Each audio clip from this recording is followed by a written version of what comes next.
मैं doctor Atul Kumar Bhatnagar, department of chemistry, SRLS government PG college Kaladera से आज के इस ई लेक्चर में, जो कि बीएससी पार्ट फर्स्ट के स्टूडेंट्स के लिए तैयार किया जा रहा है, आप सबका स्वागत करता हूं। आज का जो ई टॉपिक का लेक्चर है वो फ्रीडल क्राफ्ट रिएक्शन है। फ्रीडल क्राफ्ट की अभिक्रिया, इसको अपन डिस्कस करेंगे। आपसे पूछा जाता है, अलग से पूछा जाता है, फ्रीडल क्राफ्ट की अभिक्रिया क्या है। और भी कॉम्पिटिटिव एग्जाम आप दोगे तो उसमें भी पूछा जाता है। तो आज केवल फ्रीडल क्राफ्ट अभिक्रिया पे ही अपन डिस्कशन करेंगे। जिन बच्चों ने चैनल को सब्सक्राइब कर रखा है, अच्छी बात है। नहीं किया है वो सब्सक्राइब कर लें, क्योंकि ई लेक्चर, ई वीडियो इसी चैनल पे मैं अपलोड करूंगा। और चैनल में जब जाएंगे तो आपको प्लेलिस्ट मिलेगी। प्लेलिस्ट में जाके पहले के जो लेक्चर्स हैं, ये वीडियो है, वो भी आप देख सकते हैं। इसकी पीडीएफ फाइल बनाऊंगा और फाइल को वीडियो की जो डिस्क्रिप्शन का भाग है उसमें अपलोड करूंगा। वहां पे आपको पीडीएफ का लिंक मिलेगा, आप उस लिंक को खोल सकते हैं और पीडीएफ फाइल को भी स्टडी कर सकते हैं। तो आज अपन शुरू कर रहे हैं फ्रीडल क्राफ्ट रिएक्शन या फ्रीडल क्राफ्ट की अभिक्रिया। पहली चीज है, फ्रीडल क्राफ्ट की अभिक्रिया है कौन सी।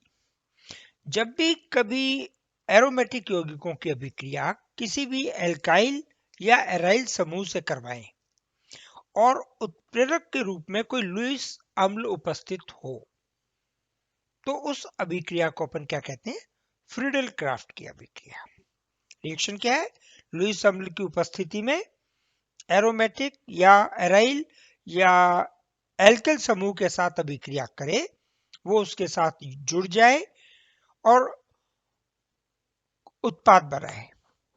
इस अभिक्रिया को अपन क्या कहते हैं, फ्रीडल क्राफ्ट की अभिक्रिया। अभिक्रिया दो प्रकार की है।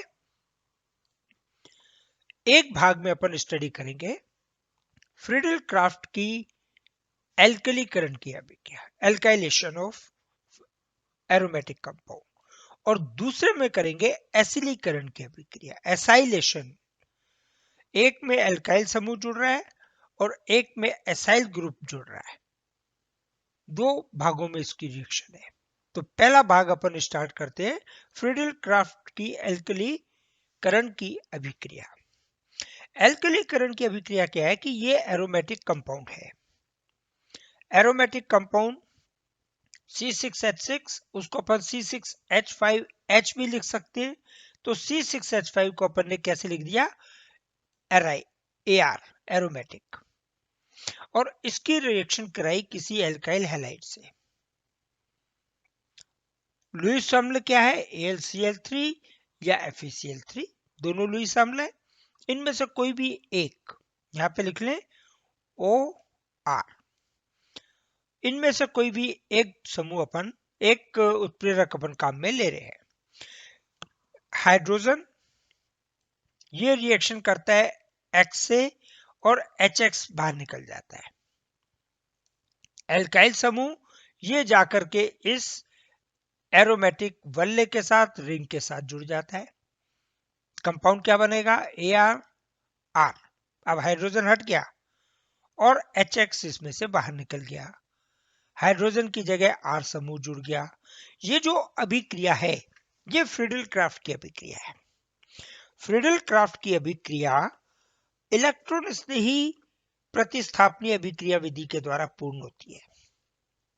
हाइड्रोजन इलेक्ट्रोफाइल की तरह काम करता है। R या एल्काइल समूह या एराइल समूह जो है वो एक इलेक्ट्रॉन स्नेही का काम करता है। तो एक इलेक्ट्रॉन स्नेही पहले से जुड़े हुए हाइड्रोजन इलेक्ट्रॉन स्नेही को प्रतिस्थापित करता है। अभिक्रिया दो पदों में पूर्ण होती है और दो पदों में से जो पहला पद है वो कहलाता है फर्स्ट स्टेप, जिसमें कार्बोकैटायन का निर्माण होता है। यह कार्बोकैटायन बेंजीन वल्ले के साथ रिएक्शन करता है और अपना आवेश बेंजीन वल्ले को देके अनुनाद की स्थिति पैदा करता है। वल्ले में धनावेश अनुनाद करता है जिसकी 3 अनुनादी संरचनाएं बनती है। उन तीनों अनुनादी संरचनाओं को एक कॉमन अनुनादी संरचना से प्रदर्शित करते हैं जिसे विलेन मध्यवर्ती कहते हैं। विलेन मध्यवर्ती में जो धन आवेश है अल्टीमेटली हाइड्रोजन के पास स्थानांतरित होकर हाइड्रोजन को पृथक कर देता है, या वो दूसरा स्टेप है। पहला स्टेप विलेन मध्यवर्ती बनने तक का है। जैसे विलेन मध्यवर्ती बना तो आवेश हाइड्रोजन के पास स्थानांतरित होकर उसे पृथक कर देगा और उत्पाद बना देगा। ये इसकी अभिक्रिया है। अब इसकी अभिक्रिया विधि कैसे पूर्ण होगी उसको डिस्कस करते हैं। ये RX सबसे पहले AlCl3 लुईस अम्ल के साथ रिएक्शन करता है। ये Cl या X जो भी है इसे अपन Cl मान लें, तो ये Cl AlCl3 के साथ जुड़ करके AlCl4 बना देगा और एल्युमिनियम के ऊपर एक माइनस आवेश आ जाएगा पूरे इस कॉम्प्लेक्स के ऊपर। ये बॉन्ड टूटा है, इसका इलेक्ट्रॉन Cl के साथ गया है तो R के ऊपर प्लस आवेश आ जाएगा। ये अपना अभिक्रिया में कार्बोकैटायन बन गया। ये कार्बोकैटायन रिएक्शन करेगा बेंजीन वल्ले से और बेंजीन वल्ले में निकटतम कार्बन परमाणु से जुड़ जाएगा। इस कार्बन परमाणु से जिससे जुड़ेगा बेंजीन वल्ले में उसके साथ हाइड्रोजन पहले से जुड़ी हुई है, तो ये डबल बॉन्ड टूटेगा यहाँ का और एक मध्यवर्ती आयन आएगा जिसे अपन ये विलेन मध्यवर्ती कहते हैं। इस विलेन मध्यवर्ती में प्लस आवेश यहां से शुरू होगा अनुनाद करना और अल्टीमेटली यहां पहुंचेगा। यहां से वो एक कार्बन एटम छोड़ेगा और इसके पास चला जाएगा हाइड्रोजन के पास। तो हाइड्रोजन माइनस H आयन के रूप में अलग हो जाएगी, H प्लस आयन अलग हो गया और R इसकी जगह जुड़ गया, तो कंपाउंड क्या बन गया? उत्पाद।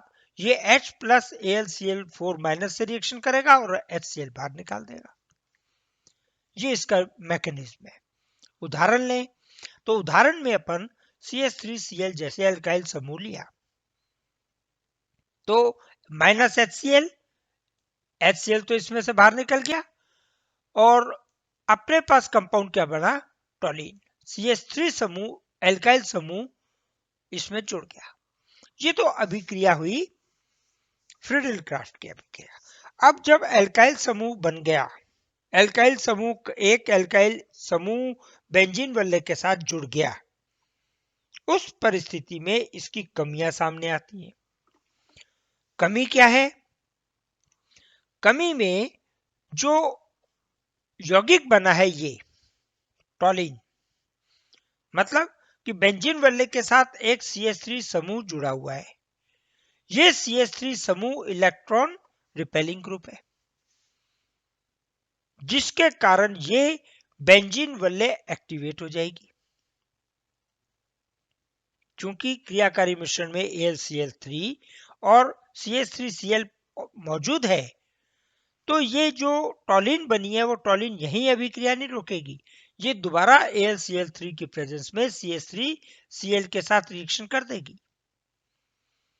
अब ये एक्टिवेटिंग ग्रुप है इसलिए ऑर्थो या पैरा पोजीशन पर अभिक्रिया होगी, तो ये ऑर्थो उत्पाद बन गया और ये पैरा उत्पाद बन गया। अभिक्रिया यहां पे भी नहीं रुकेगी। ये जो ऑर्थो पैरा प्रोडक्ट बने हैं पूरे रिएक्शन कर जाएंगे CH3Cl से AlCl3 की प्रेजेंस में, ट्राइमिथाइल कंपाउंड बन जाएगा। ट्राइमिथाइल कंपाउंड पुनः रिएक्शन कर जाएगा CH3Cl से और उत्पाद के रूप में क्या बनेगा? Tetra compound, tetra substituted, 4 CH3 प्रतिस्थापित हो जाएंगे। ये इसकी सबसे बड़ी कमी है। हालांकि फ्रीडल-क्राफ्ट की अभिक्रिया कई उत्पाद बनाने में कमर्शियली यूज होती है, लेकिन वो फिर कंडीशन लगाते हैं।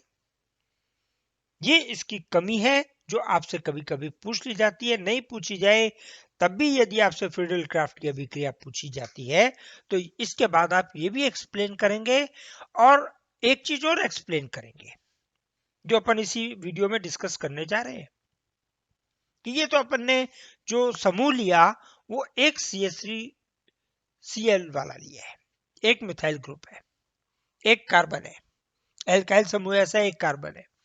मान लो एक से अधिक कार्बन है और बनने वाला जो मध्यवर्ती आयन है ये वाला कार्बोकैटायन ये पुनर्विन्यासित भी हो सकता है।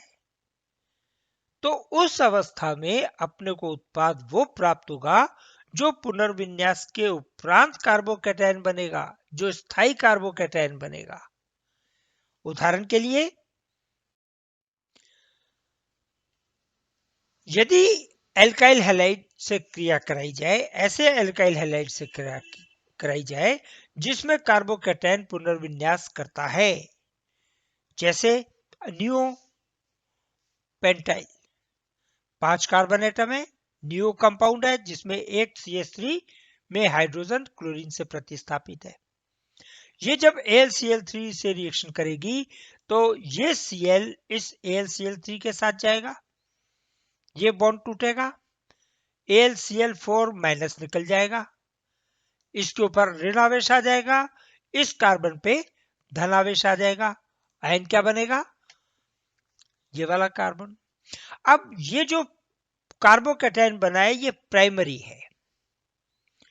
प्राइमरी कार्बोकैटायन पुनर्विन्यासित होता है वो कैसे कि ये CH3 ये जाके चला जाता है इस कार्बन के साथ और ये जो आवेश है ये चला जाता है इस कार्बन के पास।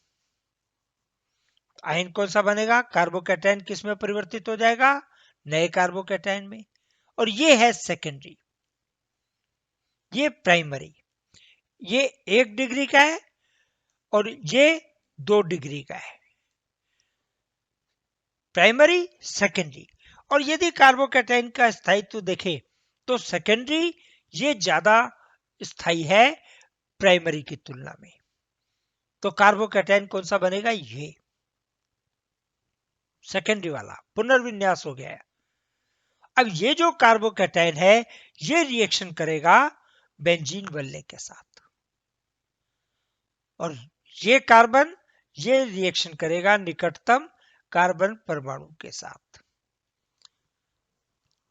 प्रोसीजर वही है, क्रियाविधि वही है, हाइड्रोजन इसके साथ जुड़ा हुआ है, एक R ग्रुप इसके साथ जुड़ गया, नियोपेंटाइल ग्रुप का सेकेंडरी कार्बोनियम आयन जो बना वो इसके साथ जुड़ गया, व्हीलैंड आयन बना, व्हीलैंड आयन में यहां पे आवेश आएगा, यहां से इस कार्बन को छोड़ेगा, हाइड्रोजन के पास चला जाएगा, उत्पाद क्या बनेगा, 2 मिथाइल 2 फेनिल ब्यूटेन। ये ब्यूटेन है, ब्यूटेन में सेकंड पोजीशन पर मिथाइल ग्रुप जुड़ा हुआ है, सेकंड पोजीशन पे फिनाइल ग्रुप जुड़ा हुआ है, तो 2 मिथाइल 2 फिनाइल ब्यूटेन, ये अपने को उत्पाद प्राप्त होगा। ये तो अभिक्रिया है एल्काइलेशन की। अब अपन बात करें एसाइलेशन की। फ्रीडल क्राफ्ट की अभिक्रिया ऐसी अभिक्रिया जिसमें एसाइलेशन हो। एसाइलेशन का मतलब ये जो समूह है RCO ये समूह जुड़े और आपको उत्पाद के रूप में कीटोन प्राप्त हो। RCOR, एक R की वैल्यू क्या है, बेंजीन वल्ले C6H5। ये R कुछ भी हो सकता है जो अपन यहां पे लेंगे। AlCl3 की प्रेजेंस में हुई रिएक्शन HX बाहर निकल जाएगा, कार्बन बेंजीन वल्ले के साथ जुड़ जाएगा। सेम रिएक्शन है, 2 पदों में पूर्ण होगी। पहले पद में कार्बोकैटायन बनेगा, कार्बोकैटायन बेंजीन वल्ले के साथ रिएक्शन करेगा, बेंजीन वल्ले के साथ रिएक्शन करने पर पॉजिटिव चार्ज बेंजीन वल्ले में जाएगा, ऑल्टरनेट कार्बन एटम पर वो डिलोकलाइज करेगा, स्थानांतरित होगा, अनुनादी संरचनाएं बनेंगी 3। तीनों अनुनादी संरचनाओं को एक कॉमन स्ट्रक्चर से अनुनादी संकर से प्रदर्शित करते हैं। जो विलेन आयन बनेगा, मध्यवर्ती बनेगा, विलेन मध्यवर्ती में आवेश हाइड्रोजन के पास स्थानांतरित होगा, हाइड्रोजन H प्लस के रूप में पृथक हो जाएगा और अपने को उत्पाद प्राप्त होगा। ये अपनी इलेक्ट्रॉन स्नेही प्रतिस्थापनीय अभिक्रिया की विधि है, वही विधि एसाइलेशन में। फ्रीडल क्राफ्ट की अभिक्रिया भी इलेक्ट्रॉन स्नेही प्रतिस्थापनीय अभिक्रिया विधि के द्वारा पूर्ण होती है। अब ये जो अभिक्रिया विधि अपन कैसे प्रदर्शित करेंगे कि RCOCl ये रिएक्शन किया AlCl3 से, ये स्थिति बनी और अपने पास एसाइल मध्यवर्ती आयन बना C जिसमें प्लस आवेश, double bond O, AlCl minus बाहर हो गया, AlCl4 माइनस। अब ये जो एसाइल मुक्त मूलक बना है, कार्बोकैटायन बना है, ये रिएक्शन करेगा बेंजीन वल्ले से। और कैसे रिएक्शन करेगा कि ये कार्बन जाकर के इस हाइड्रोजन पे इस कार्बन पे जुड़ेगा बेंजीन वल्ले से, जिसके पास एक हाइड्रोजन पहले से जुड़ा हुआ है। विलेन मध्यवर्ती बना, ये वाला विलेन मध्यवर्ती आयन है। धन आवेश यहां से इस कार्बन को छोड़ के हाइड्रोजन के पास जाएगा और ये minus H ion, hydrogen ion जो है वो यहां पे बाहर निकल जाएगा। इसके बाहर निकलते ही इसका आवेश खत्म हो जाएगा, ये बेंजीन वल्ले के बंध पूरे हो जाएंगे और अपने पास ये जो उत्पाद बना, ये उत्पाद क्या बना, कीटोन। कोई सा भी कीटोन हो सकता है। अब फर्ज करो रिएक्शन जो है R की वैल्यू CH3 है, तो अभिक्रिया क्या होगी, CH3COCl से माइनस HCl और CH3CO ये समूह बेंजीन के साथ जुड़ जाएगा।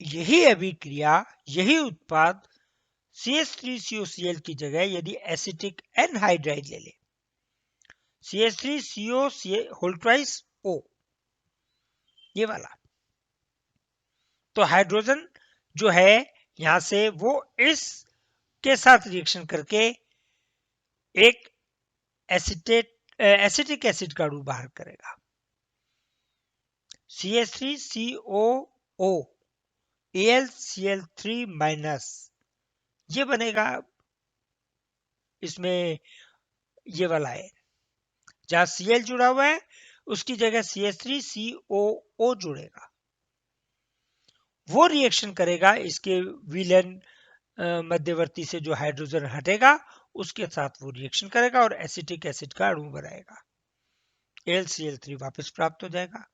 जो बाकी का बचा पोर्शन है ये वाला CH3CO, ये जाकर के जुड़ेगा इस कार्बन पे और उत्पाद क्या बनेगा, CH3CO C6H5। ये आपसे फ्रीडल क्राफ्ट की रिएक्शन पूछी जाती है तो कंप्लीट आपको बतानी है। इसके साथ आज का ये लेक्चर पूरा होता है। Thank you.